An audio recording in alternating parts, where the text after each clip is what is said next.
আসসালামু আলাইকুম। বিকালের এই সাধারণ নাস্তাটাও হয়ে যেতে পারে অসাধারণ একটা নাস্তা। বাচ্চাকে বাইরে থেকে কিছু না কিনে এভাবে তৈরি করে নিতে পারেন। আমি প্রথমে পাউরুটিগুলোকে কেটে নিয়েছি এবং 2টা ডিম ভেঙে নিয়েছি।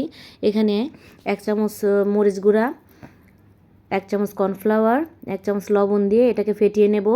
ফেটানো হয়ে গেলে লম্বা শেপে কেটে রাখা পাউরুটিগুলোকে এটাতে ডুবিয়ে ব্রেড ক্রাম্বসে কোট করে নেব। আর এই ব্রেড ক্রাম্বসটা আমার ঘরেই তৈরি। সবগুলো রেডি করে ফিরে আসছি। ফিরে এসে এখন আমি এগুলোকে ডুবো তেলে ভেজে নেব। চুলার তাপটা প্রথমে বাড়ানো থাকবে এবং তেল গরম হয়ে গেলে কমিয়ে দিতে হবে। একদম পুড়িয়ে ফেলা যাবে না। সবগুলো ভাজা হয়ে গেলে এটা আমি পোচ ডিমের মেয়োনিজ দিয়ে সার্ভ করেছি। আপনারা রেসিপি চাইলে আমি পরবর্তী ভিডিওতে দিয়ে দেব। আমার ভিডিওগুলো যদি ভালো লাগে অবশ্যই আমার চ্যানেলের পাশেই থাকবেন। এই ব্রেড ফিঙ্গারটা কিন্তু খেতে খুবই দুর্দান্ত স্বাদের ছিল। দেখা হচ্ছে পরবর্তী ভিডিওতে। সে পর্যন্ত সুস্থ থাকুন। আল্লাহ হাফেজ।